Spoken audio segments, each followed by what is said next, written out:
Hello, everyone. Hope you're enjoying the session. It's been very informative. Am I audible good enough? Thank you. The coffee was good, and this would bring a breath of fresh air amongst the people out here. Since the morning, there has been continuation of topics, really good topics, but complicated and take deep.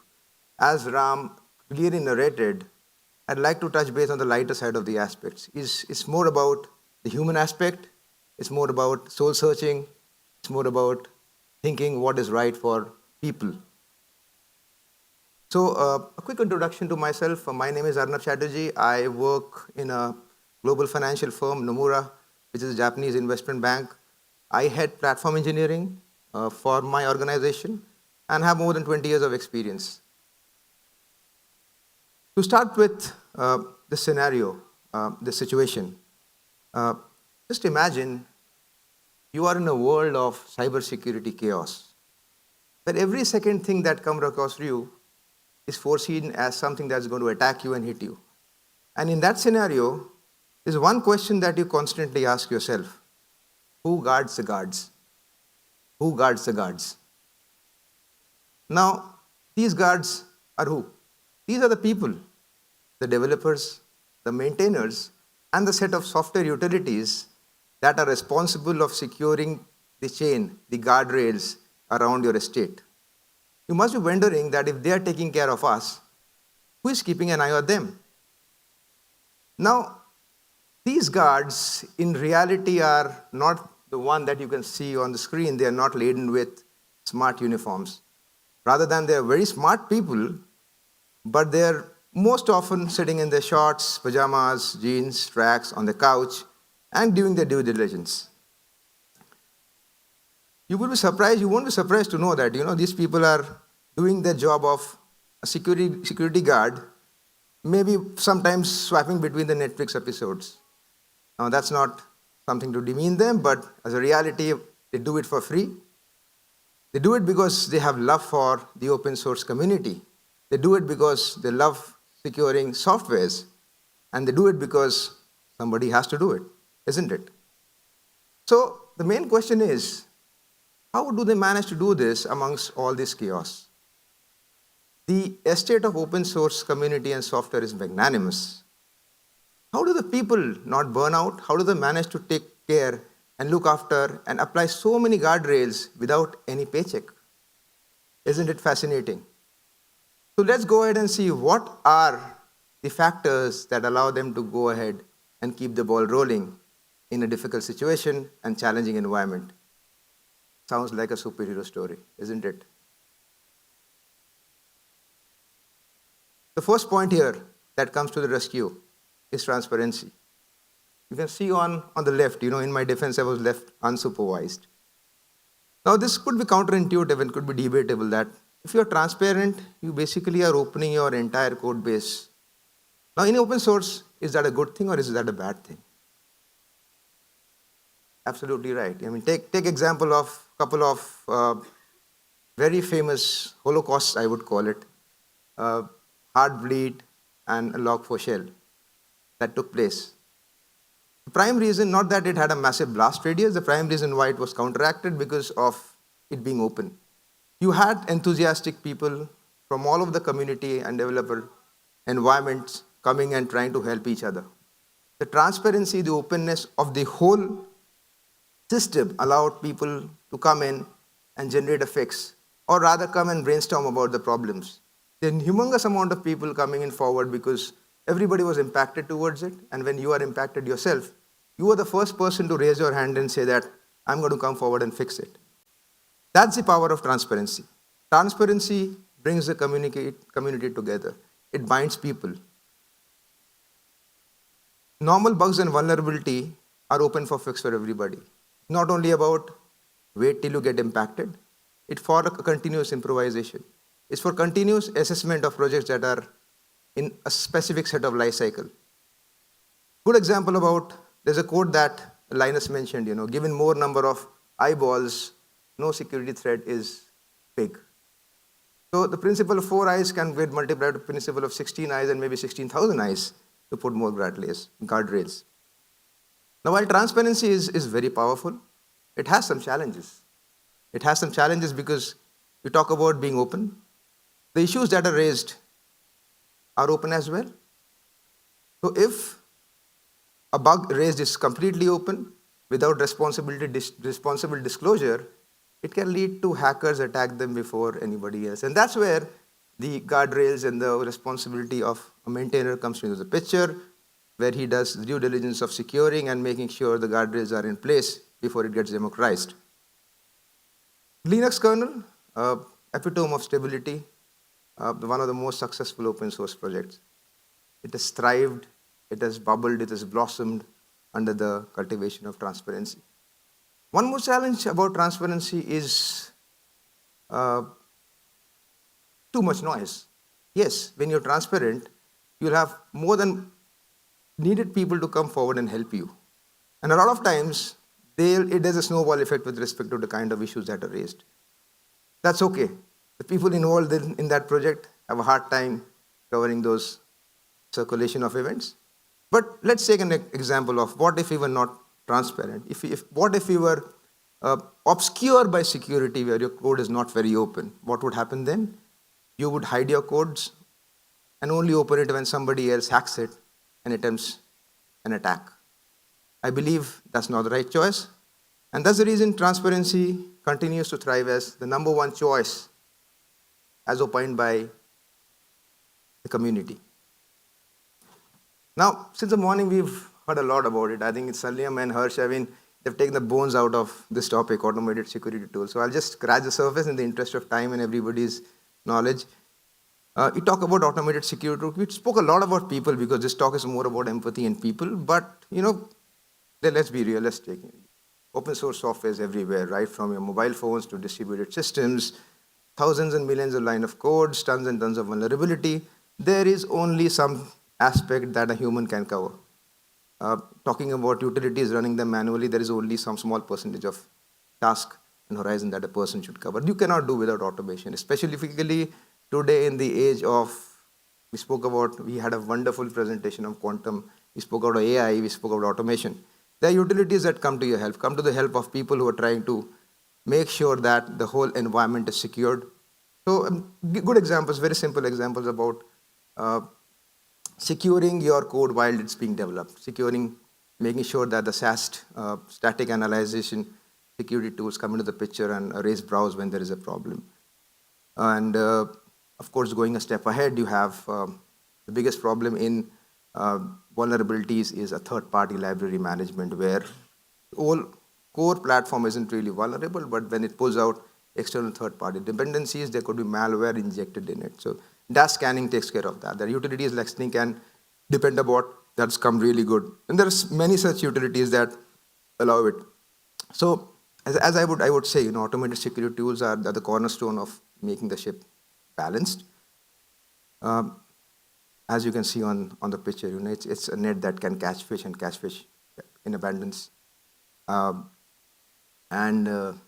Likewise, you have companions. There are challenges to automated security tools as well as unnecessary noise when there is a snowball effect with respect to things that are thrown onto it. And that's why I would say security is something that goes in hand to hand. It goes in tandem with people, both joining hands, making things better. When I could relate a couple of analogies with openness and transparency, I would say, if transparency is like a library where books are the code and developer are the librarians, and if a book is spoiled or is rotten or eaten by the termite, then it has to be located, and it can only be located when it's made open. Automated security tools, similarly, is like an autopilot engine that makes sure that your path is governed, free of problems, and if needed, they can pass on the buck to the human, which is the ultimate guardian of the system. So that's point number 2. Supply chain security initiatives. How can we just not talk about it? We had multiple people mention about it. And supply chain security has been of the talk of the town for the last multiple years, owing to multiple heavy attacks on the supply chain cycle. SolarWinds is a very good example where we had an implantation of a malware leading to a massive outage and throwing a big spanner in the works for a lot of organization. Supply chain security is, it's a front to back action where you talk about inception of a code, a logic, translating to how it's built, how it's narrated, the binary artifact being stored, move to the next cycle of code analysis check, deployment, running in production.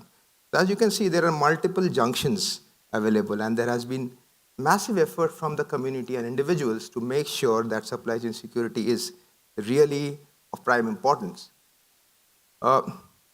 IAM and some guys just spoke about SALSA security levels. This is a fantastic initiative. You saw the level of SALSA that are growing with passing days. The kind of guardrails, the kind of focus that people have been put in SLSs are of fantastic. Who can talk about? You cannot just mix the concept of 6 stores and the kind of value they have added. SBOM, which gives you a software list of dependency and material book of incentives, they allow people to instruct and construct before going or throwing flames to the fire. Avoiding a situation where a small spark can turn into a fireball. It's all controlled. These security chain life cycles, we've taken a leaf out of the book of the experience of how SolarWinds handled their pieces. We had a good demo on BuildPack. That is one of a very good solution of how supply chain security is evolving. And then many more. I would like to just put on a statement. Supply chain security is of paramount importance.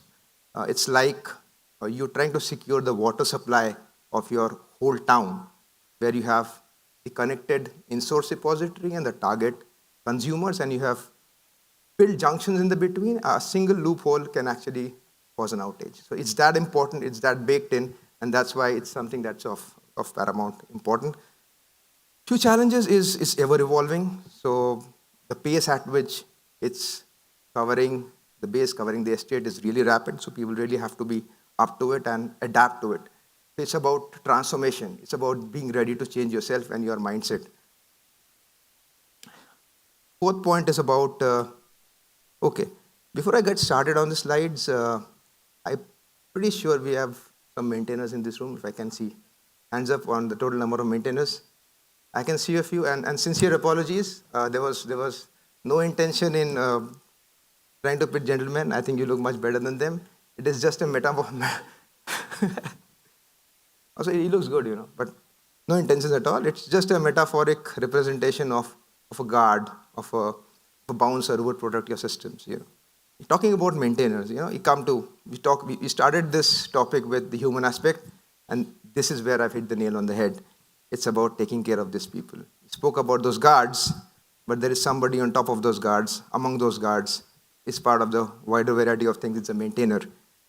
So maintainers are, I would say, first, second, third line of defense. They are the people who take the maximum brute, the maximum problems. They are the people who are herding the cats, who are belling the cat, and this cat is not a small cat, it's probably a python or a tiger or a panther. Some of the responsibilities and roles that a maintainer carry out is code review, making sure that they releases security patches, and they also are responsible for setting the security standards. Now that's a massive amount of task if you look at the scheme of things. They do a lot of work, but they don't really get paid, isn't it? That's not a good thing. Sometimes they do, but not unusual. They're like pretty selfless. Their love for the community is something that keeps them driving. However, there is a problem here. There is a big concern about maintainers burnout nowadays, and it's in real. I have been in touch with some of my colleagues who started off with a lot of agility and zest, and now faded out because of the humongous amount of load on them. It's like carrying a 500-pound gorilla on their back with the day-to-day duties. Can we do anything to sort this out? Maintainer burnout is a very, very big problem. It's an elephant in the room that everybody is talking about. It's not hidden. The size of an open source project can be from small to large. If it's a new technology, it needs to have more maintainers. It has a limited set of people. And look at the CNCF landscape. Some of them have good amount of maintainers, but some of them have started new, they need more support. And that is why we need to come ahead, make sure the initiatives like funding of maintainers happen. Make sure that we as a community come ahead and join hands with them. Make sure that we provide them proper platforms so that they can run their automation suites. The support, their case, the impedance of A to B needs to happen in a transition professional manner. If not, then it will probably lead to a total burnout and it will not help anybody. Uh, the analogy that I comes to my mind, maintainers, they are like in a small kitchen, there are 3 chefs trying to cook a meal for 1,000 people, making sure that the kitchen doesn't burn out. That's the kind of situation we have. We have to be empathetic. We have to come ahead and make sure that we take care of these good people. The final slide on the 5th point is a good solution for it. Community and bug bounty programs. Now, this is really interesting, and it actually helps the maintainers and set of people, the whole open source staff, the developers, the guardrails, the guardians of, custodians of the open source community to a very wide aspect. Now, what is community and bug bounty programs? These are programs specifically made to get people who are experts. When you talk about experts, these are security specialists. You can also call them as ethical hackers who have dug really deep into the realms of security, who know their jobs very well. And the way it attracts them is they attract them by giving incentives, by giving money. So you have platforms like GitHub and HackerRank, which call upon or throw out such bug bounty programs, and they invite such experts and researchers to contribute to a specific code. And based on the level and nature of vulnerabilities that they find out and resolve, they get rewarded. Now, this is something that needs to happen more often, because this is what will take off a lot of load from the maintainers and make this a more collaborative effort. Open source community relies on collaboration, foundation, trust, transparency. This kind of financial help is something that's going to skyrocket its success. It's a good comparison. I just came to my mind. And it's like you are hiring a set of thieves to break into your house, and you're hiring them to break into your house, not to hand them over to the cops, but to have a deeper conversation with them to understand how could they break into the house so that you can secure the house in a better way. That is exactly what it is. With my last slide, I just want to reflect upon whatever I narrated. All these 5 factors, transparency, automation, commuter, maintainer oversight, they all come together. They all are juxtaposed. The question on who guards the guard is very simple. It's us, it's you, it's me, it's the community. Because finally, watchdog needs watchdogs. And the community makes sure they're healthy, wealthy, and happy. With that, I conclude and thank you.